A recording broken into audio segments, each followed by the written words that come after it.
Bien, bonsoir à toutes et à tous. Voilà, donc le conseil est enregistré. Vous pouvez accéder à la vidéo sur le site de la mairie à la fin du mois, après que tous les conseils se soient déroulés. Ce soir, vous pouvez poser des questions, mais nous vous demanderons de ne pas prendre la parole sans vous être signalé en levant la main, afin que nous puissions vous proposer un micro. Merci.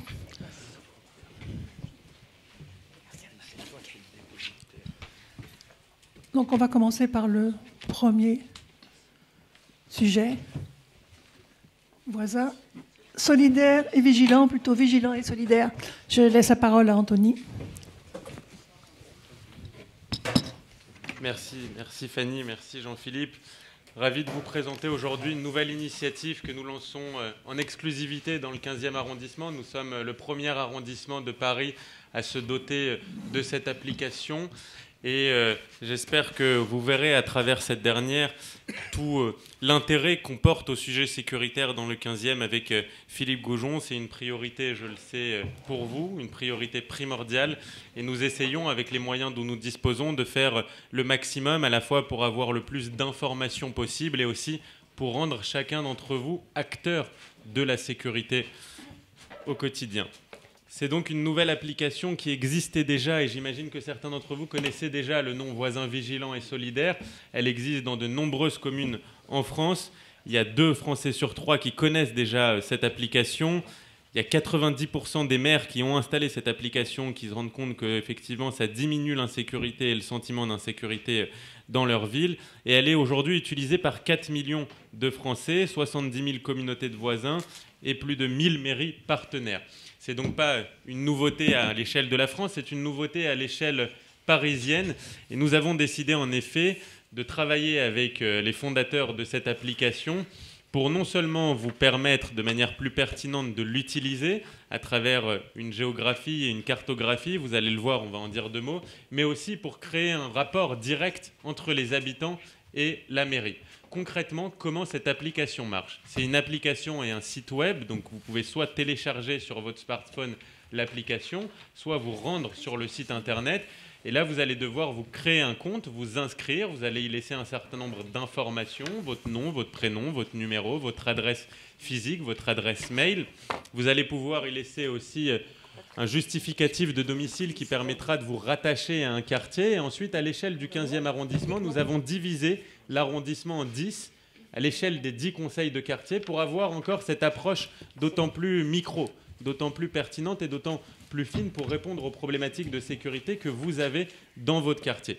Une fois que vous avez créé votre compte, vous allez voir non seulement les alertes qui sont déposées sur l'application par vos voisins, par d'autres habitants. Ces alertes sont de toutes sortes, soit des alertes déposées par la mairie directement. Et nous utilisons cet outil pour essayer d'informer un maximum d'habitants de choses qui peuvent survenir dans le 15e arrondissement qui pourraient vous intéresser. On a eu, par exemple, pas très loin d'ici, il y a quelques semaines, une fuite de gaz à la Croix-Nivert monumentale.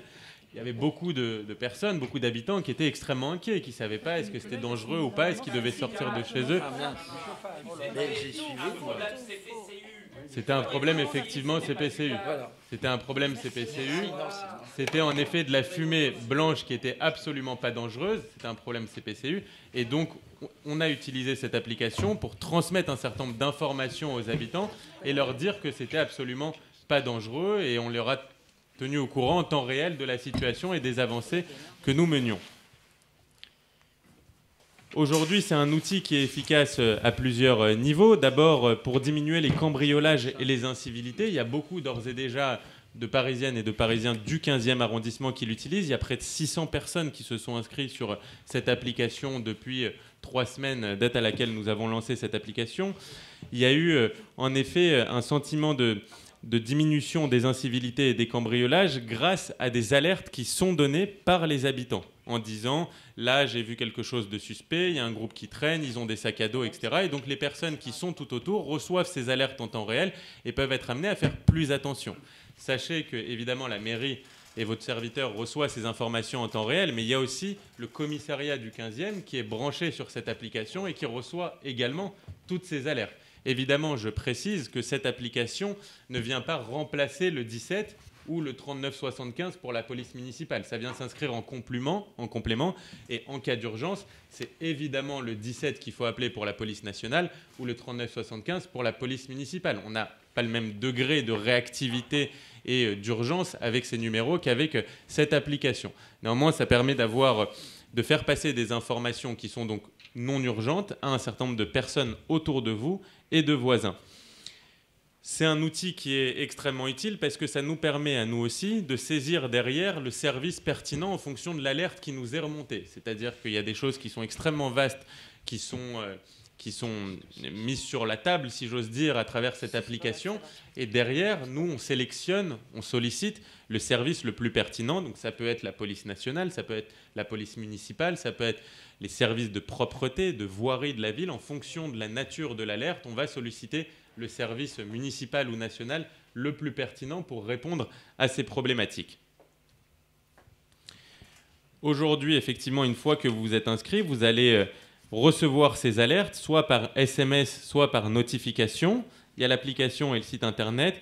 Et je l'ai dit, cette alerte est reçue à la fois par tous les voisins qui vivent dans la zone rattachée à l'alerte, mais aussi la mairie et les forces de l'ordre. On peut ensuite prévoir des interventions des forces de l'ordre et ainsi sécuriser la situation. Ça nous permet aussi de faire un retour aux habitants, ce qu'on ne peut pas toujours avoir quand on appelle le 17 ou quand on appelle le 3975. On donne l'information, il y a une réaction de la part de la police, mais derrière, on ne sait pas ce qu'il en est. Là, ça nous permet de tenir aussi informés des opérations qu'on mène. Par exemple, il y a une rue pas très loin d'ici, dans le 15e, où un habitant m'a sollicité à travers cette application pour nous dire qu'il y avait des travaux dans la rue et il y avait un certain nombre de deux roues qui empruntaient justement le trottoir pour contourner les travaux et ainsi rouler en sens interdit.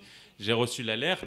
2 jours après, il y avait une opération de la part de la police municipale qui a été menée durant 1h30 le matin, de 8h à 9h30. On a pu dresser 7 PV envers des deux roues et un automobiliste.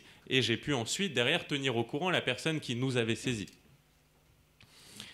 Ça permet en effet donc d'être à chacun et à chacune d'entre vous acteurs de la sécurité du 15e arrondissement. On ne peut pas se reposer uniquement sur les services de police. On doit tous participer à travers les remontées d'informations. Les policiers ne peuvent pas être partout. Ils sont 300 dans le 15e arrondissement pour la police nationale, un peu moins de 150 pour la police municipale. C'est pas suffisant, évidemment. Et donc, chacun d'entre vous peut être, si j'ose dire, le relais, l'œil et l'oreille de la police nationale en faisant remonter ces informations qui seront extrêmement précieuses et qui leur permettront d'intervenir à bon escient.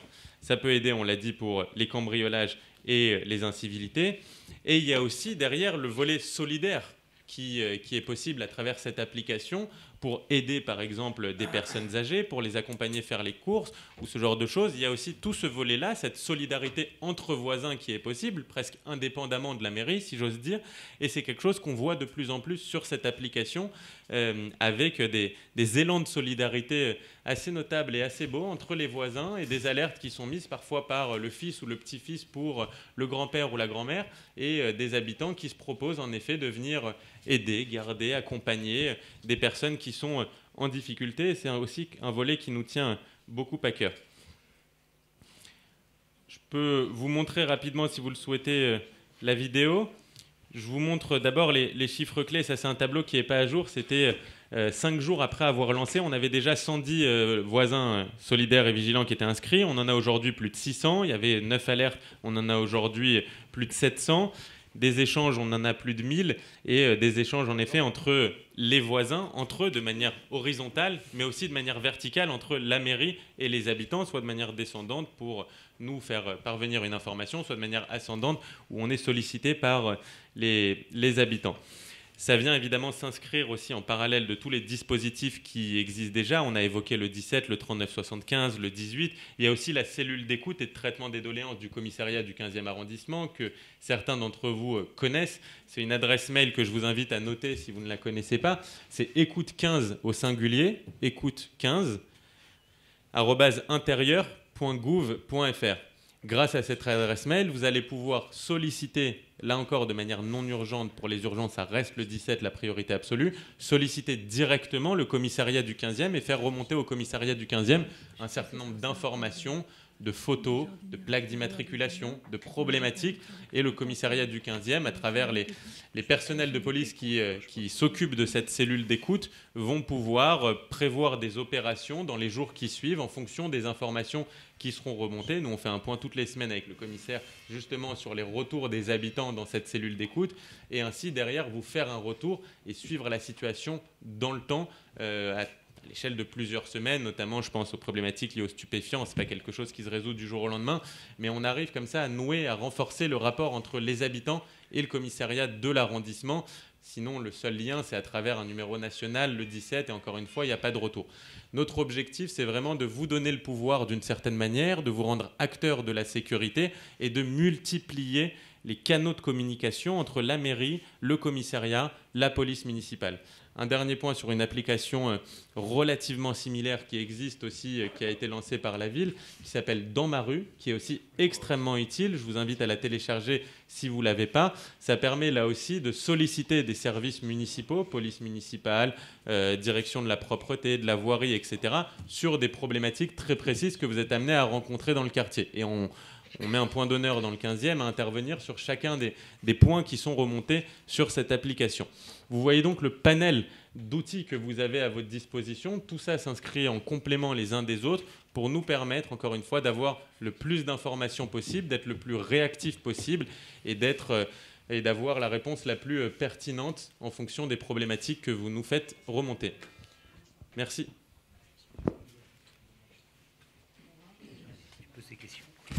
Y a-t-il des questions dans la salle ? Une petite question. J'ai remarqué, je reçois souvent ce genre d'informations, on les reçoit tous bien sûr lorsqu'on est inscrit, mais ne serait-il pas possible de leur demander d'être plus précis dans leur signalement ? C'est assez vague. Ils devraient mettre un petit peu la rue, le numéro de la rue pour signaler où il y a des groupes suspects, où il y a des voitures suspectes ou autre chose. Et là, actuellement, quand je lis ça, je dis oui, mais on va aller, mais la rue est tellement grande, on ne sait pas trop où c'est. C'est peut-être une information qu'on devrait communiquer. Oui. C'est un très bon point, effectivement. Il faut savoir que sur l'application, on a ce système de cartographie et donc les personnes qui mettent une alerte, mettre un point, c'est comme sur Google Maps, vous voyez, sur une adresse très précise et relient une alerte à un point géographique donné. En revanche, sur le site internet, on n'a pas encore, mais je sais que les équipes de Voisins Vigilants et Solidaires y travaillent et ce sera le cas dans les semaines ou les mois qui viennent, on n'a pas encore sur le site ce système de cartographie. On reçoit uniquement les alertes, on a des alertes par quartier, mais on n'a pas exactement le point sur lequel l'alerte a été donnée. C'est pour ça que le mieux, évidemment, c'est d'utiliser l'application plutôt que le site internet, mais d'ici quelques mois, on aura en effet ce système cartographique extrêmement précis aussi sur le site internet. Et j'imagine que tu l'as vu, moi, sur énormément de remontées qui ont été faites par les habitants, systématiquement, je leur demande une adresse très précise pour pouvoir intervenir, parce que sinon, on n'a pas suffisamment de matière pour savoir où les faits se déroulent. Je ne vois pas tes réponses. Tu les vois pas ? Alors tu les reçois pas, tu reçois pas de notification quand moi je réponds, mais si tu vas sur la conversation, donc l'alerte en question, si tu retournes sur l'alerte, tu vas voir mes réponses. D'accord. Oui. Là dans la salle, madame. Oui, bonjour, madame Bossis. Alors je voulais parler d'un problème que je trouve qui s'empire, c'est les points de deal. Points de deal avec guetteurs. Donc moi, Monsieur Caron, présent, on a déjà discuté, merci beaucoup, il a pris mon point. Mais la police, finalement, je ne sais pas si elle est vraiment intervenue, elle a fait la recherche de la plaque d'immatriculation, elle a juste dit cette personne n'est pas connue des services de police. Très bien, elle ne le sera peut-être jamais.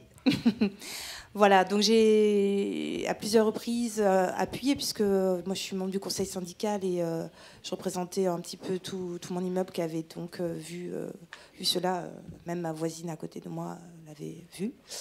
Bon, heureusement, je crois qu'ils ont peut-être changé de place, mais ça a duré pendant 3 mois au moins. Et puis de toute façon, il y a aussi un autre point juste en face de la rue, l'église de la Résurrection, 6 rue Quinault, il y a carrément des guetteurs. Le premier point que Merci, vous évoquiez, madame. c'était où exactement ? Mais c'est rue Quinault, en face de l'église protestante, 6 rue Quinault, il y a un Porsche. Tous les soirs, à 19h à peu près précise, il s'installe. Voilà. Mais j'ai eu beau le dire, appeler la police plusieurs fois pour leur dire de venir. Alors, soit ils sont pas venus, soit après, il y avait même carrément une voiture dédiée à ce trafic de drogue pendant les journées froides d'hiver. Et ils ont fait une simple recherche, à mon avis, d'immatriculation. Ils ont dit non, la personne n'est pas connue. Voilà, ça s'arrête là. Donc, moi, je me suis posé quand même... Enfin, après, j'ai arrêté parce que moi aussi, j'ai une vie et puis j'ai pas que ça à faire. Mais c'était juste pour vous dire que c'est vrai que quand il y a des signalements, il faudrait quand même peut-être investiguer un petit peu plus. Voilà, merci. Oui.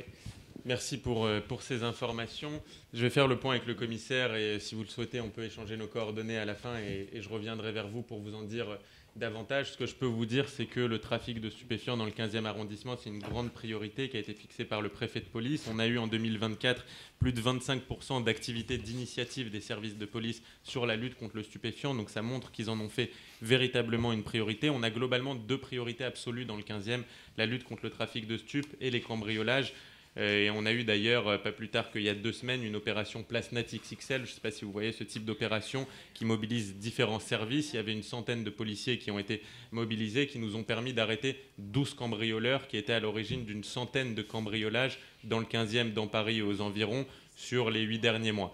Donc ça a été une très belle opération qui a permis de mettre un coup d'arrêt à des bandes organisées. Sur le trafic de stupéfiants, j'y reviens, c'est en effet une autre de nos priorités. On essaye d'agir, mais parfois c'est des choses qui prennent du temps parce qu'en fait il y a des services, notamment de la BAC, qui préfèrent investiguer au long cours plutôt qu'arrêter les stupéfiants pour 3 fois rien, si j'ose dire, pour une petite mise. L'objectif, c'est de mener des enquêtes au long cours, d'avoir des dossiers qui soient les plus nourris et construits possibles et ensuite de les amener devant le juge. On a eu, c'est pas très loin d'ici, par exemple à Amiral Roussin, plus précisément Villa Croix-Nivert, je ne sais pas si vous voyez, on avait un trafic de stupéfiants à la Villa Croix-Nivert entre le Bricorama et la pharmacie. On a mené une action sincèrement résolue et quasi inédite dans le 15e arrondissement pour démanteler ce trafic de stupéfiants. C'était un point de stupéfiants qui faisait à peu près 1 000 € par jour. C'est relativement important, mais évidemment beaucoup moins que dans d'autres géographies parisiennes. Mais on a réussi à matérialiser la réalité de ce trafic de stupéfiants avec des caches et avec des surveillances de la part, là aussi, de dizaines de policiers qui ont été mobilisés pendant des semaines entières. Et on a réussi à mettre la main sur les 5 personnes, dont 3 spécifiquement qui étaient à l'origine des têtes de pont, on va dire, du trafic de stupes, qui ont été présentés devant un juge avec un dossier extrêmement nourri de la part des services de police. Après, c'est entre les mains de la justice et je ne suis pas là pour commenter les décisions de justice, mais en tout cas, la police a fait un grand travail et je peux vous dire que depuis, c'était il y a environ 3 mois, je peux vous dire que depuis, on n'a pas vu une seule transaction de stupéfiants sur ce point. Donc je comprends l'impatience, je sais que ça prend du temps, c'est difficile.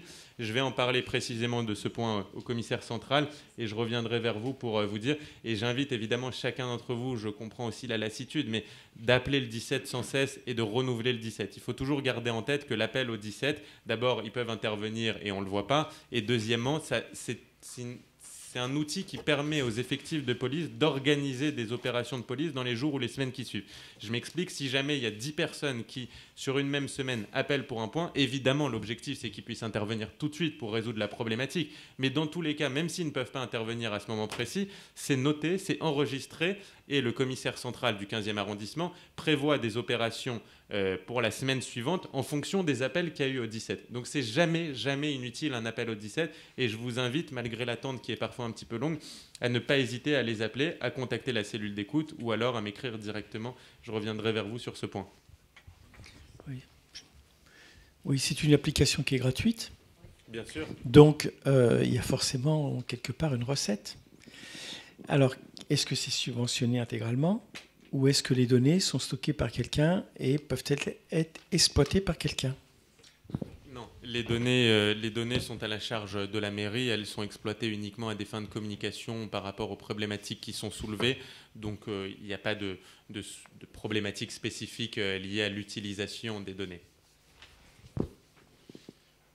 Monsieur Vazy. Monsieur Vazy, mon souci, moi, c'est des déjections canines, parce que je vois des personnes âgées se promener en déambuleur, en fauteuil roulant, et la rue Théo Frastre-Renaudot, c'est une horreur. C'est une horreur. Ça n'apparaît pas dans votre liste, mais c'est une horreur. Oui, En Je effet, n'ai jamais vu de police, la police municipale, intervenir ou verbaliser. sur les déjections canines. Oui. Ah, ils le font. Après, c'est vrai que les gens sont globalement, par rapport à il y a plusieurs années, relativement un peu plus respectueux. Évidemment, il y a toujours des débordements, mais c'est une problématique sur laquelle la police municipale a les pouvoirs d'intervenir. Et je reçois toutes les semaines les PV qui sont dressés par la police en fonction des infractions. Alors évidemment, ça arrive tout en bas et on parle de quelques-unes qui se comptent sur les doigts d'une main, mais je peux vous dire qu'il y en a. Il y en a peut-être pas assez selon vous, mais il y en a, et je comprends, c'est un devoir de pédagogie à faire à travers le rôle de la police municipale, la pédagogie à l'oral, mais aussi à travers les sanctions qu'il peut y avoir. Et si vous me dites spécifiquement un point, ça m'est très utile, parce que donner comme consigne, sincèrement, moi je vous dis les choses en toute transparence, à mes yeux, il y a d'autres priorités pour la police municipale du 15e arrondissement. Ça ne veut pas dire qu'ils ne doivent pas traiter ce problème, mais je pense qu'il y a d'autres choses qui sont plus urgentes sur lesquelles la police doit davantage se concentrer. Si vous me dites une rue très précise, on peut tout à fait mener une opération spécifique dans cette rue avec les policiers municipaux, à des horaires définis, et je transmettrai l'information, on sera amené à intervenir. Si vous voulez, de la rue Le Courbe à la Croix-Niver, il n'y a pas une caméra, il n'y a rien, il n'y a aucune protection. Il y a un monsieur au numéro 10 qui a été agressé il y a 2 mois, je crois. Non, vous avez dû tous voir passer les vidéos. Au mois de mai. C'est mon voisin. Oui, si vous permettez, je rebondis sur votre interrogation concernant les déjections canines. Oui. Il faut savoir, dans le 15e, on fait partie des premiers arrondissements où on a mis en place ce qu'on appelle une brigade de lutte contre les incivilités. Elle est constituée d'une dizaine de policiers municipaux. Et notre priorité, c'est lutter contre ce type de nuisance. Hein. À titre d'exemple, sur les 3 des derniers mois, on a dressé, concernant la salubrité et les souillures, une cinquantaine de PV sur votre quartier. Par contre, je tiens à préciser que ce type d'infraction, on est obligé de prendre l'auteur des faits, mais vraiment au feu de l'action, parce qu'il s'agit du contraventionnel. Donc, on ne peut pas se spéculer un petit peu et dire oui, c'est votre chien, même si le chien il n'est pas très loin. Et généralement, on est vraiment très très visible, et les gens, quand ils nous voient de loin, ils ramassent. C'est ça. Ce genre d'incivilité arrive vers 7h du matin. Donc la police municipale... Nos effectifs, ils sont actifs entre 7h et minuit. Bon, ben, voilà. On attend les résultats. Merci. Je vous en prie. Valérie, oui. Moi, je voulais juste dire que j'avais téléchargé votre application et je suis très contente. Et j'ai appris comme ça, la semaine dernière, qu'un copain s'était fait péter sa vitre dans la rue Théophraste Renaudot. J'ai pu le prévenir avant la pluie. Il était très content. Donc tout le monde dans l'immeuble a chargé l'application. Super, bravo. Y a-t-il d'autres questions sur ce sujet? Non. Merci. Je vais donner... Ah, pardon. Oui, c'était simplement une petite précision. Qu'est-ce que vous appelez exactement incivilité? Là, on a compris que les déjections relevaient des incivilités. Est-ce que, par hasard, une voiture qui se trouve devant un passage piéton, c'est une incivilité? Est-ce qu'une voiture qui est stationnée alors qu'elle ne devrait pas, par exemple, je parle le long du square Adolphe Chériou, ce qui fait qu'effectivement, les fauteuils roulants se trouvent coincés entre le square et entre les grilles du square, les pourtours des arbres, où évidemment il y a des déjections canines. Et comme on ne peut pas aller sur la chaussée, donc le souci c'est de savoir si les voitures normalement ne devraient pas stationner. Et elles stationnent toujours le long du square Adolphe Chériou. Donc est-ce que c'est une incivilité ou pas ça? Merci. En tous les cas, si je reviens sur le terme exact d'incivilité, du point de vue ce qu'on appelle le législateur, d'accord, en code pénal, ce terme n'existe pas, ça reste assez flou. On parle plutôt ce qu'on appelle d'infraction, sauf que dans ce qu'on appelle le référentiel parisien, on distingue les infractions par 2 types de catégories, à savoir tout ce qui est lié au code de la route et le reste, on l'appelle incivilité. À titre d'exemple, par exemple, les dépôts sur la voie publique, les déjections canines, les nuisances sonores et j'en passe. Voilà. Et la police municipale, on a une très grande activité en matière de code de la route. Hein. Par exemple, sur le mois de le mois de janvier, rien que sur votre quartier, on a adressé plus de 300 PV. Voilà, en station gênant. Voilà. On est vraiment très... Et on répond d'une manière très, très rapide via l'application DMR. Lorsque je remarque une voiture qui est mal stationnée, je fais une photo et je l'envoie avec l'application dans ma rue. Ça va très très vite, c'est retransmis immédiatement au service concerné. Merci Jean-Paul. Tu peux garder la parole, Jean-Paul, s'il te plaît, parce que je vais te laisser donc... je la garde. Voilà, merci. Donc, je suis donc référent sécurité du Conseil du quartier Saint-Lambert et tous les mois, je suis en réunion au commissariat de police pour parler un petit peu des différents problèmes qu'il peut y avoir ou qui me sont remontés. Alors, il y a certaines choses dont je n'ai pas le droit tout à fait de vous parler puisqu'on a signé une charte de confidentialité, mais je peux vous dire déjà que le bus 62 qui nous avait été signalé comme étant un lieu de pickpocket, la police, pas de municipale, mais la police nationale, a mis des hommes en civil qui en ont pris déjà, a pris beaucoup de pickpocket dans ce bus. Il y a eu des vols aussi des commerçants du marché de la Convention par des bandes de petits noirs africains qui profitent, qui passent par derrière, piquent les sacs, piquent tout ce qui peut traîner et fichent le camp. Alors j'ai demandé à la police municipale de passer régulièrement voir les commerçants du marché Convention qui se présentent et qui ne passent pas non pas en voiture comme actuellement. Donc ça devrait être fait. Monsieur Gomez me l'a assuré. Alors maintenant, les HLM. Alors les HLM, vous savez qu'il y a actuellement un service de sécurité HLM qui intervient régulièrement et qui est intervenu sur 39 interventions pour des nuisances sonores le mois dernier et 134 dispersions de groupes de jeunes qui mettaient la pagaille dans les HLM. Alors je rappelle le numéro qu'il faut appeler de ces gens-là pour les gens qui habitent les HLM, si vous avez besoin d'un secours, disperser des gens où il y a des nuisances sonores. Je précise, Jean-Paul parle du GPIS. Le GPIS, oui, c'est ça. Oui, j'aurais dû le dire, effectivement, pour Paris Habitat. Donc, le téléphone, c'est le 01 58 60 20 28 ou 29. N'hésitez pas, à ce moment-là, à les appeler. Ils sont très efficaces. Maintenant, pour le square Saint-Lambert, j'ai reçu pas mal de remontées de personnes qui se plaignaient des nuisances au niveau du square Saint-Lambert. Je peux vous dire que la police municipale est intervenue plusieurs fois, à des heures différentes, ont chopé des jeunes qui étaient à l'intérieur et les ont appréhendés.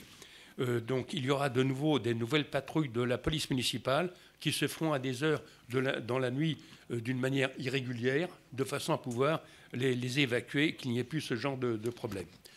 Maintenant, au niveau de cette application-là, il y a une remarque qui avait été faite concernant des chiens dangereux. Et heureusement, cette application voisin vigilant a permis immédiatement d'appréhender le gars qui se baladait avec un chien dangereux, qui n'était même pas muselé, ni leste, ni rien du tout, et qui attaquait des gens et des chiens. Ben voilà, je pense que j'ai fait à peu près le tour de ce que je peux vous dire, ce que j'ai le droit de vous communiquer. Merci Jean-Paul. Anthony, c'est bon pour toi? Bon, donc on va passer au sujet suivant. Je vous laisse la parole, messieurs.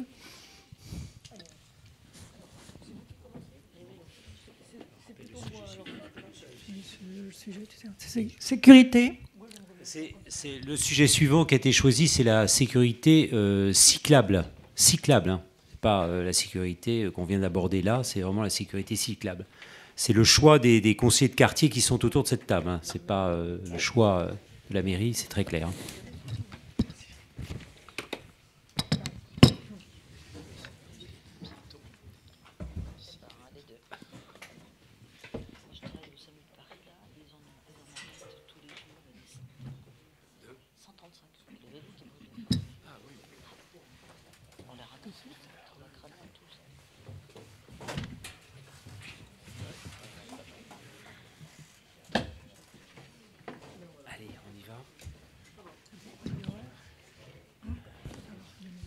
Bonsoir à tous et à toutes. Alors effectivement, je suis déléguée auprès du maire depuis, c'est mon deuxième mandat, je suis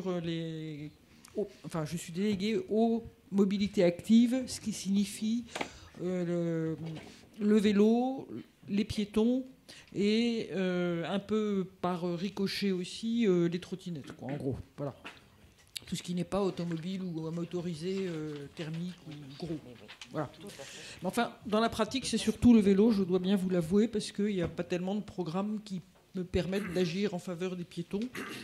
Et donc, ça serait bien plus compliqué d'intervenir. Et voilà. Donc, c'est surtout les vélos.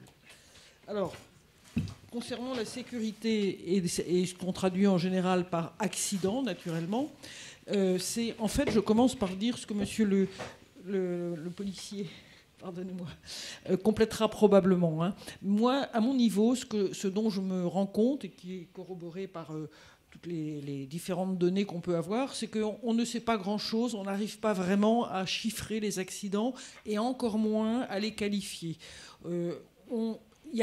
D'abord, la plupart des accidents ne sont pas répertoriés, en fait, dans la pratique. Vous prenez, par exemple, un socle de piste cyclable qui est de travers, vous le prenez, vous tombez, etc. Vous n'avez pas l'idée, forcément. Si vous êtes hospitalisé, vous allez être référencé, mais si vous rentrez chez vous tout penaud et votre vélo cassé, personne ne le saura jamais et ça ne sera pas référencé. Voilà. Et c'est de la même chose, les accidents, en particulier dans les carrefours, avec une auto qui vous renverse ou qui vous pousse ou autre. Bien souvent, le cycliste est tellement choqué qu'il a l'impression que tout va bien et tout. Et en fait, 3 jours après, il va chez le médecin parce que tout ne va pas bien, mais il n'a pas fait de constat. En plus, il n'en a pas sur lui. Donc, et l'automobiliste, évidemment, ne va pas le supplier de faire un constat, c'est évident. Donc, il y a plein de choses qui passent complètement à l'as et qu'on ne sait pas. Alors, on a un moyen un peu de savoir des choses. Oui, on sait un peu des choses. Je regarde ce que j'avais prévu, préparé un peu. Oui, on sait quand même que, toutes choses égales par ailleurs, c'est majoritairement, en France d'une façon générale, donc probablement à Paris aussi, et pourquoi pas dans le 15e, hein, tant qu'on n'a pas d'autres données, ce sont principalement les garçons ou les hommes qui créent les accidents ou qui les subissent, qui sont impliqués dans les accidents de toutes sortes, pas seulement cyclistes, mais cyclistes aussi. Et cyclistes aussi, j'insiste, hein, mais évidemment, voiture, on le sait un peu plus. Et puis, ce que je commence bien à voir, mais il n'y a pas de données, la direction de la sécurité routière ne s'y intéresse guère, c'est la différence, en fait, entre vélo et ce qu'on appelle vélo, mais que je considère être une mobilette légère, à savoir ce qu'on appelle VLS, vélo à assistance électrique, VAE, pardon. Voilà. D'utiliser les sigles, c'est le meilleur moyen pour se tromper. VAE, vélo à assistance électrique. Or, il semble, sous plein d'aspects et de l'observation aussi, que c'est beaucoup plus dangereux d'utiliser un VAE, vélo à assistance électrique, avec un moteur, donc, que d'être sur une bicyclette classique. La raison, entre autres, c'est que bien souvent, le moteur vous entraîne alors que vous n'aviez pas décidé vraiment, quoi. Et vous vous retrouvez par terre, quoi, tout simplement, bien souvent, ou affolé, ou ne contrôlant pas l'objet, et donc rentrant dans un cycliste qui arrive dans l'autre sens, etc. etc.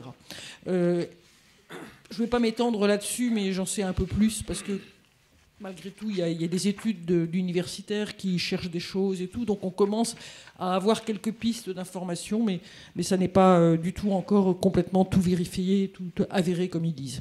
Voilà. Alors, sinon, voilà. Alors ça, c'est une vue.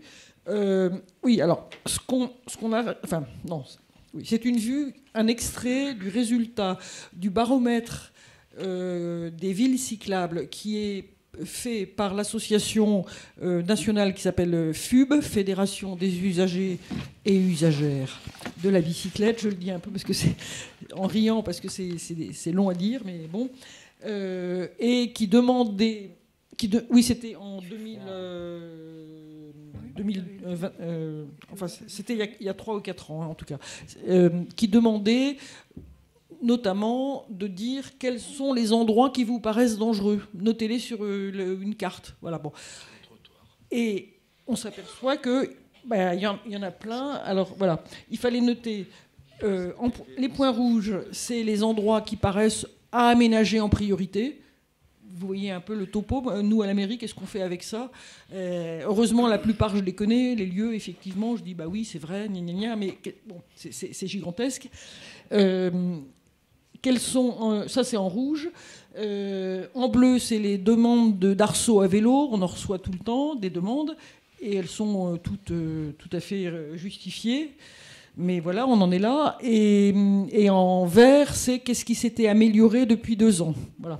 Et là, en vert, vous avez toute la rue de Vaugirard, par exemple. Les cyclistes, dans l'ensemble, se disent très contents de la rue de Vaugirard, de la piste cyclable à double sens. C'est une réalité.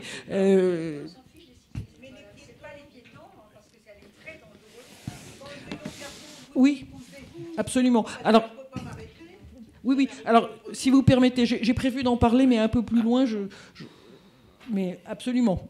Je le sais bien. Je le sais très bien. J'allais avouer que moi, en tant que cycliste, sur la rue de Vaugirard, j'en connais tous les dangers. C'est tout un cauchemar. Un cauchemar, hein, vraiment. Mais je reconnais que d'être en dehors du trafic routier, c'est agréable en même temps. Je suis bien obligé de le reconnaître. Bon. C'est ambigu tout ça. Hein. Bon. Et pourtant, j'ai la trouille. Bon. J'ai effectivement un peu la trouille désormais. Enfin, oui, bon.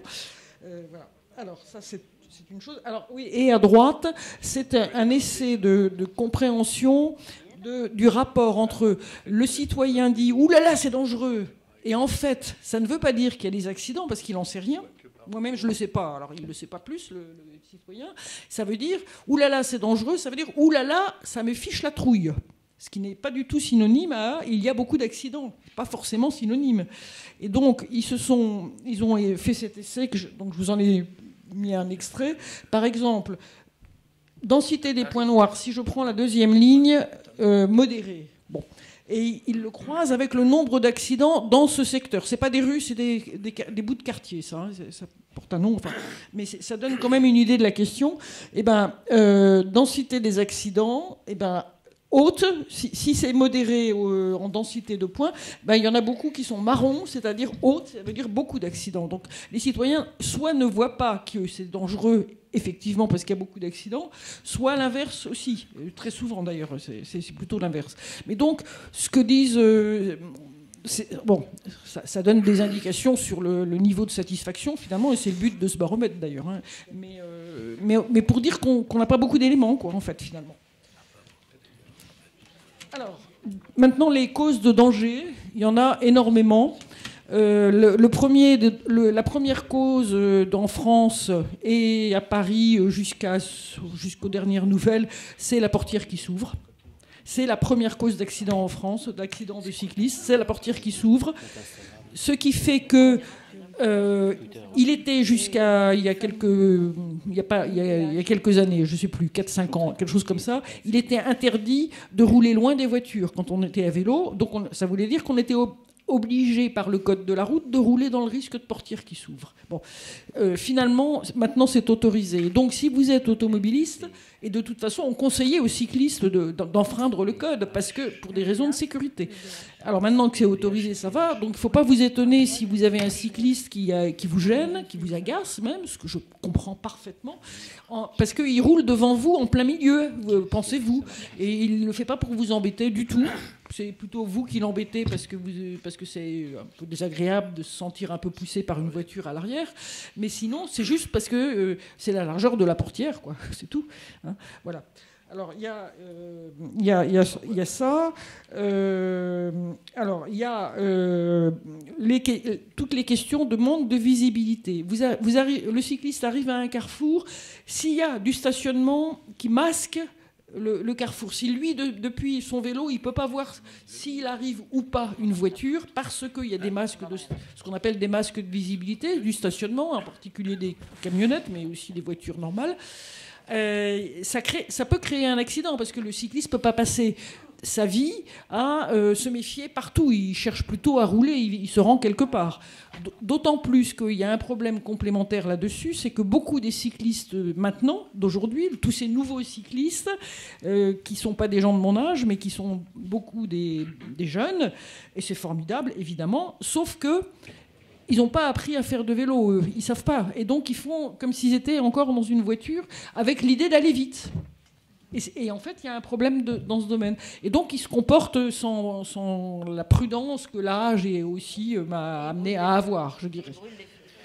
Bien entendu. On va y revenir naturellement, puisque je sais bien que c'est le point d'achoppement. Pardon ? On pourra poser des questions ensuite.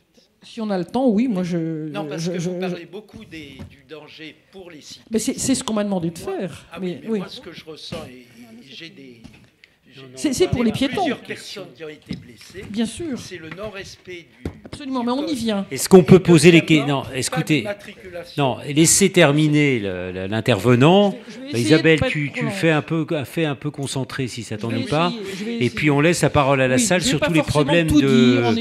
Parce que si on pose des questions comme ça en coupant l'interlocuteur, ça ne va pas aller. Dans ce cas-là, on ne va plus y arriver, c'est vrai, oui. Alors oui. Alors entre cyclistes, il y a justement avec ces nouveaux cyclistes et le nombre de cyclistes et le désir d'aller vite, parce que c'est pas pour se promener le vélo en ville, c'est pour se rendre quelque part. En plus de ça, c'est beaucoup double par la droite, savent même pas qu'on double par la gauche. C'est dire à quel point il y a un niveau d'ignorance invraisemblable.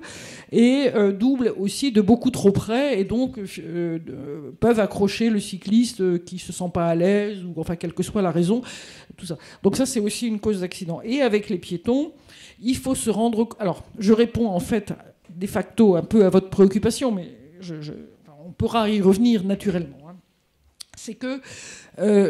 Il faut bien se souvenir d'une chose, c'est que Paris est la plus belle ville du monde, vous le savez, et nous sommes la ville la plus dense d'Europe, et le 15e arrondissement est le plus dense de Paris. Ce qui veut dire concrètement en termes de voirie qu'il y a des carrefours tout le temps. Il y a des carrefours, ça n'arrête pas. Ça n'arrête pas. Or, un cycliste, je ne parle pas des VAE en l'espèce, parce que eux c'est un petit peu différent, mais un cycliste... il ne va pas s'arrêter tous les 100 mètres. Ça c'est inenvisageable. Ça n'existe pas. Ça ne peut pas. Alors, il y a des feux, mais il y en a beaucoup. Et quelquefois... Non, mais attendez, parce que... Mais justement, il y a aussi beaucoup de feux, en fait. Dans les carrefours, ça ne se négocie pas. C'est tout à fait justifié. Quand ce sont des feux qui visent à empêcher les cyclistes de traverser alors qu'un piéton, de continuer la route alors qu'un piéton veut traverser, c'est plus problématique parce que la plupart du temps, il n'y a pas de piétons, justement. La plupart, ça dépend des jours, ça dépend des lieux, bien entendu. Mais n'empêche. Tout près du poste de police, par exemple, il y a 2 feux qu'on prend l'habitude de brûler, parce que c'est un endroit où il n'y a pas beaucoup de traversées de piétons en réalité. Ça tombe pas à chaque fois sur moi, quoi. En tout cas, voilà. Oui, mais qui ne tient pas réellement compte du comportement. Je ne réponds pas aux questions. Parce que sinon, on ne va pas y arriver. C'est vrai, très bien. Voilà, mais il n'en reste pas moins que si les cyclistes roulaient plus lentement, il y aurait beaucoup moins de problèmes. Parce que dans ce cas-là, le piéton, s'il y a co-visibilité, c'est-à-dire si le piéton peut être vu d'avance par le cycliste, ça se négocie beaucoup mieux et sans aucun accident ni difficulté. Donc c'est aussi une question de co-visibilité. C'est un mot un peu pédant, mais qui veut dire qu'il faut qu'on se voit les uns les autres. Alors, les remèdes, en tout cas... Tiens, c'est là déjà ? Non, on a sauté une image. Alors... Ah oui, voilà. Alors, des exemples d'autres causes d'accidents de cyclistes, ce sont des mauvais aménagements. Et ça, j'en suis absolument catastrophée et j'ai un mal fou à obtenir que les services de la voirie veuillent bien corriger des erreurs qu'ils ont fait.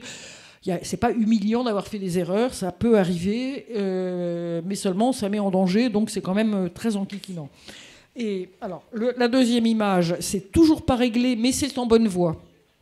Au bout de 3 ans, 4 ans que je fais le siège. Mais là, ce coup-ci, c'est en bonne voie. Regardez, vous avez perte de priorité, c'est-à-dire ligne continue avec le pointillé, ça veut dire ligne continue franchissable pour les cyclistes, en même temps que pour les voitures qui tournent à droite. Les cyclistes étant c'est le boulevard Pasteur dans la descente. En arrivant, c'est à la place Henri Queuille. C'est juste avant d'arriver à Sèvres-le-Courbe. Et donc là, je prends le temps d'observer beaucoup. Tout le monde hésite. Le cycliste hésite parce qu'il voit bien, et puis la voiture hésite aussi, et finalement ils redémarrent tous les deux en même temps. Et c'est en forte descente, donc le cycliste il n'est pas non plus tellement à l'aise d'attendre à cet endroit-là. Hein. Bon. Donc ça c'est une erreur, c'est tout bête, ça peut arriver. Mais n'empêche que ça fait des années que ça traîne. Alors encore une fois, là ça va être bon. L'autre là, c'est le bout de la rue Le Courbe, vu de la petite... de la petite ceinture, c'est sans doute moi qui ai fait la photo, je me souviens pas. Le dispositif de protection des cyclistes a évolué depuis la photo, hein, c'est mieux, beaucoup mieux maintenant. C'est rouge, enfin c'est beaucoup mieux. Mais toujours est-il que le carrefour il est toujours le même, c'est-à-dire que les cyclistes qui arrivent du fond, qui veulent tourner à gauche pour aller passer sur la petite ceinture et attraper le boulevard des Maréchaux, comment font-ils alors que les automobiles vont tout droit ou à gauche, suivant le cas. C'est typiquement un carrefour qui a été aménagé, non, qui n'a pas été aménagé en réalité, c'est ça le problème. C'est que les carrefours, c'est quelque chose de beaucoup plus difficile à aménager que le linéaire, c'est-à-dire les pistes cyclables, tout simple. Or, donc il faudrait avoir beaucoup plus de temps pour le faire, ce qu'ils n'ont pas toujours. Or, on sait à l'inverse que les accidents n'ont pas vraiment lieu en linéaire, mais dans les carrefours. C'est-à-dire quand il y a rencontre et en plus vraiment choc possible entre les différents objets qui se trouvent à cet endroit-là, quoi. Donc voilà encore un exemple. Et puis la photo de gauche, c'est une photo ancienne du rond-point Saint-Charles, qui était, quand je l'ai connu, très large, et donc avec une incertitude très grande de savoir ce qu'allait faire l'autre. C'est un carrefour en croix, sinon il y a deux rues qui se croisent, hein, la rue des Cévennes et la rue Saint-Charles. Sur le sujet de la sécurité. Eh ben oui, et c'était donc extrêmement dangereux. Point. Alors je passe à la suite. Alors les portières, je l'ai dit, le comportement, je l'ai dit, voilà, et on saute maintenant. Les remèdes, voilà un remède, je vous ai décrit les autres, et voilà la dernière image, ça devrait donc aller quand même. La dernière image, c'est à gauche le plan du rond-point Saint-Charles dans le temps, jusqu'à il y a 5 ans ou 6 ans, pas plus, voire moins, enfin plutôt moins, et le plan à droite. Et regardez un peu, et c'est très intéressant. Ce qu'on a fait, c'est qu'on a réduit l'espace, on a tout mis, on a tout resserré, récupéré pour les piétons, c'est très agréable désormais, ça devient vraiment une place où les gens vont pour le plaisir d'aller, vraiment. Et maintenant, les automobilistes, comme les VAE, comme les cyclistes, comme tout le monde, fait gaffe, fait attention, et donc il n'y a jamais de problème. Et comme l'entrée sur le carrefour était beaucoup plus étroite qu'avant, l'étroitesse fait ralentir naturellement et sans mettre d'amende, sans surveiller ou quoi. C'est juste la configuration des lieux qui fait qu'on va vite ou qu'on va lentement, dans de très nombreux cas. Et c'est valable pour les cyclistes comme pour les voitures, comme un peu tout le monde. Et puis là, les piétons sont parfaitement en sécurité parce que, en fait, comme les voitures ralentissent, finalement, les voitures s'arrêtent pour laisser passer. Sauf exception, bien entendu. Il y a des exceptions, mais globalement, c'est vraiment le piéton passe, entre autres, parce qu'on le voit de loin, et que donc ça peut se gérer en douceur. Voilà. Et donc, je suis très, très fière de cet aménagement qui fonctionne très, très bien. Voilà, merci. J'ai sûrement été trop long. Excusez-moi, c'est mon gros défaut. On va poser des questions, mais vous allez essayer d'avoir des questions très précises. Moi, je vais en poser 2, s'il vous plaît. Oui. Oui, bien sûr. Moi, la question, c'est qu'on parlait de sécurité cyclable, mais on avait effectivement envisagé dans le conseil de quartier d'envisager la circulation cyclable par rapport aux piétons. C'était ça qui nous intéressait, c'était le côté cycliste et piéton, parce qu'il y a beaucoup d'accidents. Et il y a un deuxième point que moi je voudrais savoir, c'est est-ce que vous vous arrêtez quelquefois des cyclistes qui se trouvent en situation, je trouve, extrêmement dangereuse. Je vais vous donner un exemple. J'ai vu il y a quelque temps un père de famille qui se trouvait avec 4 enfants sur un vélo. Il avait un enfant en porte-bébé, un enfant devant et 2 enfants derrière. Des enfants qui n'avaient pas de gants, qui n'avaient pas de casque, qui n'étaient pas couverts entièrement. Et je ne comprends même pas qu'on puisse laisser passer des choses comme ça quand il y a des policiers qui font un petit peu la circulation, parce que c'est mettre en danger quand même des enfants. Donc ça, c'est 2 points que je voulais vous notifier. Oui. En fait, c'est pas forcément dangereux. Je ne le sais pas. Mais non, qu'est-ce que nous en savons? Un bébé porté comme ça en vélo. On a toujours fait. Il y a une voiture qui le renverse n'importe quoi. Demandez au monsieur de la police qu'il en pense. En matière de code de la route, il faut savoir que ce type de comportement, il est réprimé. Nous, de notre côté, la police municipale, on veille à la programmation d'une dizaine, ce qu'on appelle, d'opérations de contrôle routier sur les carrefours dangereux. Malheureusement, je reviens toujours à notre cher logiciel. Votre quartier, il est épargné. Donc, on ne répertorierait pas vraiment un carrefour qui est dangereux. Néanmoins, sur l'axe, par exemple, Le Courbe ou Cambronne, régulièrement, minimum une fois par jour, on a ce qu'on appelle une opération de contrôle routier. Ça veut dire on met en statique pendant 3/4 d'heure un équipage et qui reverbalise. Et pour vous donner un petit peu une idée sur notre activité, sur les 800 PV qui étaient dressés le dernier trimestre uniquement sur votre quartier, il y a eu 7%, à peu près une quarantaine, qui étaient dressés à l'encontre des conducteurs de 2 roues.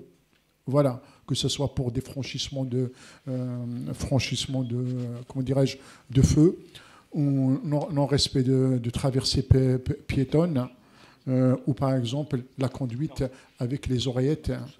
Voilà. Et ça, franchement, on est très, très attentif. Néanmoins, on a une contrainte. On ne peut pas non plus intercepter un conducteur de 2 roues à vélo au risque de le faire chuter comme un automobiliste. Voilà, on ne peut pas réellement faire barrage. Nos agents, ils donnent l'injonction de s'arrêter et je peux vous dire, une fois sur 2, ils ne s'arrêtent pas. Voilà, malheureusement. Voilà. Et c'est le même sujet. Hein. Voilà, et ce comportement, vraiment, même la police nationale, ils le subissent au même titre que nous. Hein. On a la difficulté avec les vélos. Voilà. Une question dans la salle, s'il vous plaît. Donc l'intérêt de mettre des plaques d'immatriculation sur les vélos. Ça, ce serait une très bonne idée. Et de rendre le casque obligatoire, parce que moi qui travaille au SAMU de Paris, je peux dire que les traumas crâniens, c'est à l'appel. Alors bonjour. Bonjour. Moi qui me... Mais alors, Attends, vraiment, attends. attendez, Attends. Il y a monsieur d'abord. Ah bon, voilà, merci. Bonjour à tous, je suis Sanjay Dumière et je fais partie du comité vélo, donc avec Madame Le Sens. Moi, ce que je regrette, c'est qu'on n'ait pas convié les associations. Voilà, les associations Paris-Ancel. Je l'ai eu au téléphone aujourd'hui et elle me dit pourquoi elle n'a pas été invitée, pourquoi elle n'a pas été conviée. C'est la 2e fois qu'un conseil de quartier évoque la question des vélos sans que les associations soient aujourd'hui invitées à participer et à apporter une certaine expertise. Et je pense qu'on aurait pu, en plus de ce que Madame Le Sens a dit, on aurait pu avoir un complément et on aurait pu avoir certains éléments de réponse. Je tiens à revenir sur la question sécuritaire. Je ne vais pas polémiquer là-dessus, mais dans l'arrondissement, depuis un certain temps, on a 55 agents de police nationale en moins sur le territoire d'arrondissement. Donc aujourd'hui, je veux bien qu'on me parle de répression, de verbalisation, mais en fait, déjà, il n'y a pas les moyens humains. Donc cette question est importante, ce point est important à souligner. Mais aujourd'hui, je pense que le fond du problème, oui, c'est l'infrastructure, si vous voulez, Madame Le Sens. Vous parlez toujours de ce croisement boulevard Pasteur. C'est toujours l'exemple que vous donnez, mais vous n'en donnez jamais d'autres. Bon, ça aussi, c'est un autre sujet. Mais ce que je veux dire par là, c'est que le problème de fond, et je l'ai dit en comité vélo, c'est une question de cohabitation, donc d'état d'esprit entre les différents usagers. Donc il faut, et d'éducation, vous avez totalement raison. Donc aujourd'hui, comment on fait de la pédagogie alliée à de la répression? Comment est-ce qu'on fait en sorte à ce que les véhicules comprennent les enjeux des cyclistes, que les cyclistes comprennent aussi les frustrations des véhicules? C'est-à-dire aujourd'hui, arrêtons de mettre les vélos d'un côté, les voitures de l'autre, les piétons de l'autre. Commençons à travailler de façon unifiée pour que l'individualisme dont tout le monde souffre quelque part, on puisse y mettre fin. Et c'est ça aussi qui va sécuriser les carrefours, c'est ça qui va sécuriser et qui va faire que globalement, on sera tous plus heureux de vivre ensemble et d'utiliser nos différents moyens de locomotion. Voilà, moi je suis plus dans une optique d'unité et de travail collectif sur ce sujet, ça me semble important.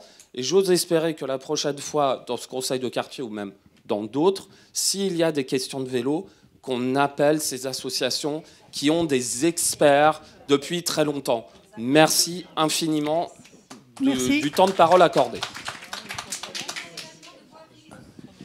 Alors, il y a une question là, pardon, Oui, d'abord. non, c'est une remarque. Il y a un propos, moi, qui m'a éberlué, c'est que la ville est tellement dense que le vélo ne doit pas s'arrêter. Mais pourquoi les voitures doivent s'arrêter? Et pourquoi les piétons doivent s'arrêter? Et pourquoi il n'y a que seulement les cyclistes qui ne peuvent pas s'arrêter? Je veux dire, c'est un monde à l'envers. Mais moi, ça me dépasse complètement. Il y a des gens qui se considèrent au-dessus de tout le monde, qui ne doivent pas s'arrêter alors que tout le monde doit s'arrêter. Si, à partir de ce principe, les voitures ne s'arrêtent pas aussi, la ville est dense, je ne dois pas m'arrêter au feu rouge. Non, il n'y a aucun argument, ça n'a aucun fondement, aucun privilège. À ce niveau, il n'y a aucun privilège. Il y a des vélos électriques qui redémarrent très facilement. C'est un principe que je ne comprends pas. J'aimerais qu'on me l'explique. Pourquoi il y a une population au-dessus des autres qui s'estime... Ah bah écoutez, alors expliquez-moi ce propos. Expliquez-moi pourquoi les voitures peuvent s'arrêter, pourquoi les piétons peuvent s'arrêter et pourquoi les vélos s'arrêtent. On va prendre d'autres questions, s'il vous plaît, avant. Madame. Oui, moi je reviens au fait de s'arrêter. Alors je comprends que le cycliste aille tout droit s'il arrive à un feu et qu'il n'y a pas de piéton qui traverse, etc. Le sujet, c'est d'anticiper. Beaucoup de cyclistes ne maîtrisent pas bien leur vitesse. Et donc, quand vous êtes forcé, vous, en tant que piéton, de finir par laisser passer, notamment, il y a des vélos cargo qui vont très, très vite. Et là, vous vous dites, de toute façon, ils ne s'arrêteront pas. Le temps que vous les laissiez passer, le petit bonhomme qui était vert, eh bien, moi, personnellement, j'ai des petits soucis de mobilité. Eh bien, je n'arrive pas à arriver de l'autre côté du trottoir pour traverser la rue de Vaugirard avec le petit piéton, le petit bonhomme qui est toujours vert. Parce qu'en fait, comme je n'ai pas pu démarrer quand le bonhomme devenait vert, parce qu'il faut absolument laisser passer certains cyclistes qui, de toute façon, ne pourront pas s'arrêter, eh bien, je n'arrive pas au bout. Et donc, du coup, heureusement, il y a les voitures quand même qui ne redémarrent pas tout de suite. Mais j'ai terriblement la trouille pour traverser la rue de Vaugirard, parce qu'elle est assez large et parce qu'effectivement, les vélos, en plus, quand ils sont dans le sens de la pente, ils vont beaucoup, beaucoup trop vite. Donc c'est quand même... Et là, je ne fais pas d'opposition entre vélos, parce que quand il n'y a pas de voiture et qu'il n'y a pas de piétons, je peux vous dire qu'ils me font rêver, les gens qui font du vélo rue de Vaugirard. Malheureusement, moi, je ne peux pas en faire. Mais par contre, c'est quand même un gros souci. Alors, je considère que la campagne de prévention qui a commencé à être faite en leur disant que le piéton est prioritaire, j'ai vu un petit progrès. Pas énorme, mais j'ai quand même vu un petit progrès. Du coup, ça permet une meilleure cohabitation. Mais c'est vrai que quand le piéton, il a la trouille et qu'il ne peut pas traverser, et qu'il voit des bus passer, qu'il ne peut pas les attraper parce que de toute façon, les cyclistes ne s'arrêtent pas, c'est un sérieux problème. Et le deuxième problème, c'est celui des bus qui, par moment, doivent freiner extrêmement brutalement parce que effectivement d'avoir fait des pistes bidirectionnelles rue de Vaugirard, ça ne facilite pas la prise de tournant des bus. Et là, je peux vous dire, il n'y a peut-être rien à voir, ma sœur a une vertèbre fêlée, parce qu'effectivement, le bus a dû freiner extrêmement brutalement pour s'arrêter. Et j'ai déjà vu... Ne parlez pas tous en même temps, s'il vous plaît. Laissez pas madame parler. Je signale malgré tout que moi, dans mon esprit, les bus devraient être prioritaires dans le schéma de circulation, et que tel qu'il a été organisé rue de Vaugirard, ou quand il n'y avait plus la place de voie de bus d'ailleurs, il n'y a plus de voie de bus, je trouve ça dommage parce que le bus, c'est quand même un transport en commun qui est inclusif pour les personnes qui ne peuvent pas descendre les marches de métro. Voilà. Sur la rue de Vaugirard, je rappelle que nous étions fermement opposés à ce type d'aménagement et on avait en tête toutes les raisons que vous venez de donner, plus tout un tas d'autres d'ailleurs, mais effectivement. Et on se retrouve avec un truc qui ne fonctionne pas, c'est clair, et il n'y a pas moyen de s'en sortir. Il n'y a pas de rustine pour ça, vraiment. Des questions dans la salle, s'il vous plaît. Il y a un monsieur à droite là, qui avait demandé la parole.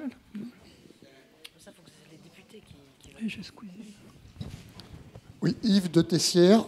Je voulais dire que lorsqu'on est piéton, on constate effectivement que On a partout des choses qui relèvent de l'absence totale de prise de conscience de ce que peuvent vivre les autres. Et c'est vrai d'ailleurs, on parlait des trottoirs avec des saletés de chiens. Si on regarde un petit peu sur les trottoirs, entre les vélos, les saletés de chiens et les poubelles, c'est un véritable dépotoir, là, les rues de Paris. Et je pense qu'il y a avant tout un problème d'éducation. Si déjà, quand j'étais enfant, on avait une petite piste de la prévention routière, c'était les CRS ou la gendarmerie, je ne me rappelle plus, et on se battait tous les ans pour arriver lors de la foire exposition de la ville où j'étais, pour passer le permis avec ces gens-là. Hein, et tous les ans, repasser son petit permis. Et on nous apprenait à s'arrêter, on nous apprenait à faire attention aux autres. Et je pense que là, c'est vraiment la clé de tout.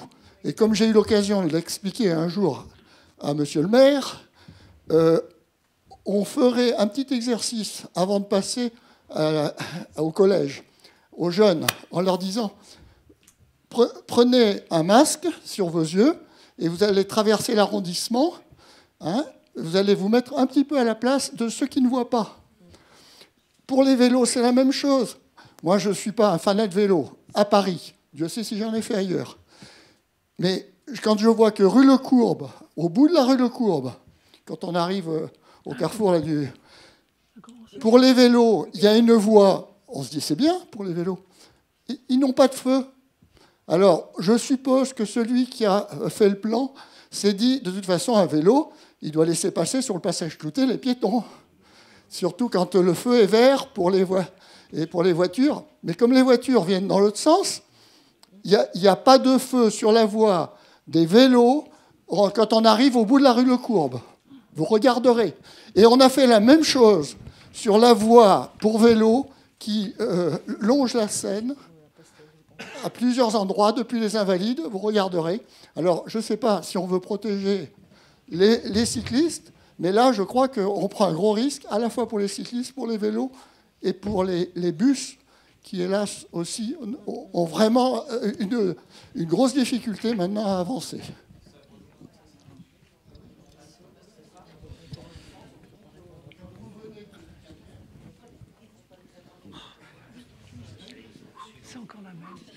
Oui, je voulais simplement compléter la co-visibilité, ce que vous avez dit tout à l'heure. Effectivement, il faut que chacun fasse un effort un petit peu pour bien se tenir entre les piétons, les cyclistes, les voitures. Mais honnêtement, la voirie pourrait faire un effort quand même. Parce que quand un carrefour, vous voyez que vous avez, par exemple, juste à côté du passage piéton, vous avez une aire de livraison, ben, un gamin n'est pas vu, il n'y a pas de co-visibilité possible. Hein. Donc on pourrait quand même généraliser systématiquement les avancées de trottoir, ce qu'on appelle les oreilles, et après faire un déstationnement d'un espace pour les vélos. Là, il y aurait vraiment une co-visibilité. Mais actuellement, vous avez énormément d'endroits où il n'y a rien du tout. Donc la voirie a une large part de responsabilité quand même. Hein. Et l'autre question, c'était porte de Versailles. Il y a eu un aménagement avant, la piste cyclable était sur le trottoir. Et ils ont terminé le bout, ils l'ont mise sur la chaussée, ce qui est très bien. Ils ont mis un séparateur d'un côté, mais pas de séparateur de l'autre. Résultat, c'était un peu évident, c'est-à-dire que les voitures, les motards, enfin, tout se met à la place du débouché de la piste cyclable. Donc, est-ce qu'on pourrait nous expliquer pourquoi le séparateur a été mis d'un côté et pas de l'autre côté ? Vous voyez ce que je veux dire ? Non, pas du tout, j'ai pas compris. Alors, porte de Versailles, devant... J'ai pas compris. Non, mais c'est pas notre quartier. Non, mais on parle des aménagements, des aménagements pour les pistes cyclables. Je suis désolé, on traite quartier par quartier. Ici, on est dans le quartier Saint-Lambert. Oui. On ne va pas s'occuper de la porte de Versailles, mais pas plus que... Non, parce que je sais que vous faites toujours le même cinéma. Vous venez nous poser des questions sur d'autres quartiers. Nous traitons ici le quartier Saint-Lambert. Nous avons suffisamment de problèmes dans le quartier Saint-Lambert. Nous traitons les problèmes de pistes cyclables, de comportement des piétons et des cyclistes dans le quartier Saint-Lambert, pas ailleurs. Merci. Oui. Moi, j'aimerais bien, juste pour clarifier, qu'on ne dise pas à un habitant qui fait du cinéma Et je tiens à préciser également que quand on fait référence à des jeunes Africains en petit noir, ça aussi c'est scandaleux. Et je ne vous ai pas entendu réagir. Donc un peu de respect envers les administrés également, qui ont fait à ce que vous soyez élus. Hein? Je tiens à préciser que vous nous devez un minimum de respect, comme nous, on vous doit du respect. Ça va dans les deux sens. Donc si madame fait des réflexions, laissez-la parler et après vous la recadrez après. Et ça, je l'ai laissé parler. Je l'ai laissé parler, monsieur. Je l'ai laissé parler, monsieur, et nous la laissons parler à tous les conseils de quartier, que ce soit... Ah, écoutez, bon... Monsieur, écoutez, monsieur, vous m'attaquez directement lorsque j'ai dit noir africain. Mais comment voulez-vous que je désigne ces personnes qui ont volé mes commerçants? Mais dites-moi, qu'est-ce que j'aurais dû dire? Ah bah attendez, donnez-moi... S'il vous plaît, ce sont des noirs africains. S'il vous plaît, Jean-Paul, laisse, s'il te plaît, merci. Ça, c'est pas la peine. Ouais, je suis d'accord avec le monsieur aussi. Ma parole, monsieur, vous êtes vraiment raciste, hein? Ouais. S'il vous plaît, s'il vous plaît. Oui, bon, s'il vous plaît, ce n'est pas au sujet. S'il vous plaît, s'il vous plaît, revenons au sujet, s'il vous plaît. Oui, madame, dans le fond, s'il vous plaît. Oui, justement, je voulais dire aussi, je voulais poser une question pour savoir s'il y avait des contrôles sur la rue de Vaugirard, parce qu'effectivement, c'est une piste qui est rectiligne, donc dans les deux sens, et j'ai pas l'impression qu'il y ait beaucoup de contrôles. Or, effectivement, les gens vont très vite à vélo, certains vont vraiment très très vite. Et ça, voilà, je voulais savoir. Et puis, je rebondis aussi sur l'histoire du monsieur de la rue Le Courbe. Effectivement, il fallait peut-être mettre un feu au bout de la rue Le Courbe, avant le boulevard Pasteur. Voilà. Et puis, par ailleurs aussi, alors, c'est peut-être pas tout à fait le même quartier, mais on attend toujours des accroches vélo pour des gens qui font du vélo. Voilà, parce qu'il y en a beaucoup, il y a des vélib partout, mais... Ceux qui sont à vélo n'ont pas toujours les accroches vélo. Enfin, il y en a sur la rue de Vaugirard parce qu'elle a été refaite, effectivement. Mais il y a des tas de quartiers comme la rue du Commerce, des tas de rues où il n'y a pas d'accroche vélo encore. Alors, madame, donc c'est compliqué. Oui. Il faut les mettre sur les croix de Saint-André. Il y en a partout. Enfin, vraiment, voilà. Vous venez effectivement de parler des Vélib. Mais moi, je vais donner une information qui m'a été transmise par un cycliste. Parce que je leur demandais pourquoi ils ne s'arrêtaient pas toujours au feu et pourquoi ils allaient aussi vite. Ils m'ont expliqué que quand, effectivement, avec le Navigo, ils ont le droit à une demi-heure gratuite de vélo. Et que, par conséquent, il ne leur faut pas plus de 30 minutes. S'ils dépassent, ils doivent payer. Donc, ils vont très vite, quelquefois, pour justement... Voilà, ça, c'est ce que j'ai appris. Et je dis, mais écoutez, c'est effarant quand même, parce que vous risquez d'abord, vous, d'avoir un accident et ensuite d'en provoquer. Donc, c'est une information qui...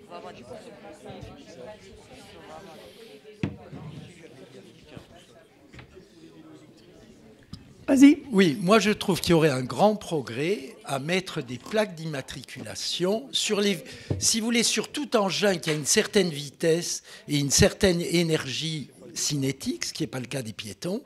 Je trouve dommage qu'on n'envisage pas de mettre des plaques d'immatriculation. Et moi, j'ai plusieurs personnes qui sont handicapées maintenant parce qu'ils se sont fait... Alors, il y a les vélos, il y a les trottinettes à une époque, et on ne peut pas les identifier une fois que Ça relève du législateur, donc il y a des parlementaires. Je pose la question. Non, mais ce que je veux dire, c'est que votre idée, Monsieur Roux, est très bonne. Il y a des parlementaires, il faut saisir les parlementaires et leur demander de légiférer sur ce sujet, comme on légifère sur les plaques d'immatriculation et de bien d'autres choses encore. C'est vraiment une très bonne idée, mais pour le coup, c'est malheureusement pas au sein de ce conseil de quartier que l'on peut faire avancer les choses, sauf à ce que chacun individuellement, on s'adresse à nos parlementaires du 15e arrondissement ou d'ailleurs, il n'y a pas forcément dans le 15e arrondissement, on peut s'adresser à n'importe quel parlementaire sur ce type de sujet. Il faut légiférer, c'est la loi, ça... Oui, merci. Pour la police municipale, je voulais vous demander, la rue Mademoiselle, où j'habite, c'est-à-dire celle-ci, il y a de plus en plus de vélos qui arrivent de l'église et qui vont vers la rue Cambronne. Alors là, ça n'est pas matérialisé au sol, ça veut dire qu'ils sont en sens interdit ou pas. Parce que chaque fois que je leur fais la réflexion, je me fais insulter, je me fais renverser, etc. Donc on sort du 52 ou de la boulangerie, et c'est extrêmement dangereux, ils arrivent dans les deux sens. Dans un sens, c'est normal, mais dans l'autre, est-ce que ça l'est ou pas? Ils prennent également la rue de l'Amiral Roussin complètement en sens interdit. Alors là aussi, l'autre jour, on a fait une réflexion et ça a été très mal reçu. Oui, madame, si on se tient toujours, moi, en fait, ma référence, c'est notre Bible, c'est le Code de la route. Le Code de la route, il permet aux cyclistes de prendre à contresens toute rue qui est à moins de 30 à l'heure. Et comme vous le savez, tout Paris est passé à 30 à l'heure. Donc les cyclistes, ils peuvent. Alors ils font ce qu'ils veulent. Même le sens interdit de la rue Amiral Roussin. Il n'y a plus de même contresens. Le sens interdit. Il n'y a plus de contresens, madame. C'est le Code de la route. Hormis les grands axes qui sont toujours à 50 à l'heure. Cela, oui. Ah ouais, d'accord. Voilà. Okay. Merci, monsieur. Je vous remercie. On ne peut plus les baliser, monsieur. Ça ne sert plus à rien. Ça ne sert à rien de les marquer par terre. Bah oui, je comprends pas. Ça ne sert plus à rien puisque. Ce n'est pas de notre compétence. Hein, je ne dis pas ça. Je dis simplement voilà. que votre réflexion.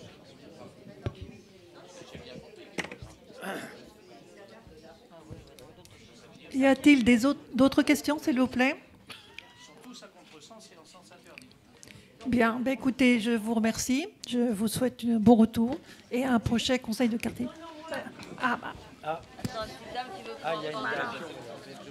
Oui, je veux parler je veux parler d'autre chose.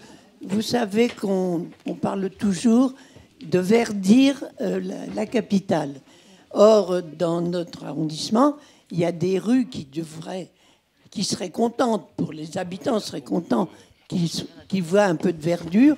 Je veux parler de la rue des Volontaires, avec 2 établissements scolaires, un collège et une maternelle, des murs blancs.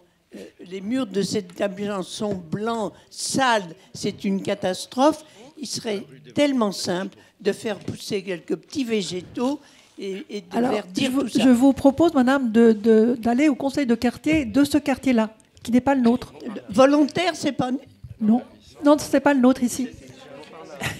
Donc, je comprends très bien votre question. Je vous remercie d'être là ce soir. C'est toujours agréable de voir des personnes. Mais ça correspond effectivement à un autre quartier auquel vous pourrez poser la question et peut-être le mettre à l'ordre du jour. Merci. Monsieur, vous aviez une question? Une dernière question, s'il vous plaît. Bonsoir. Je voudrais juste... S'il vous plaît. Je voudrais juste vous demander si monsieur le maire a l'intention de revenir sur la lettre qu'il a adressée aux habitants de la rue Croix-l'Hiver, dans laquelle il stipule que les 2/3 des places de stationnement étant maintenues. Or, il m'a été confirmé, parce que j'ai écrit à la mairie, un garçon m'a répondu, en effet, c'est probablement une coquille, excusez du peu, puisqu'on passe de 96 places de parking à 23. Donc ce n'est pas les 2/3 qui sont maintenus. Ça a été frauduleusement introduit par monsieur le maire dans la lettre qu'il a envoyée aux habitants de la rue de la Croix-l'Hiver. Je me demande s'il n'aurait pas dû, par honnêteté, apporter un démenti à son propos. On va lui transmettre. Je pense qu'il y a peut-être une faute de frappe. Donc je vous remercie de votre question et on va le faire signaler, bien sûr. Merci beaucoup. Je vous souhaite une très bonne soirée. À très bientôt.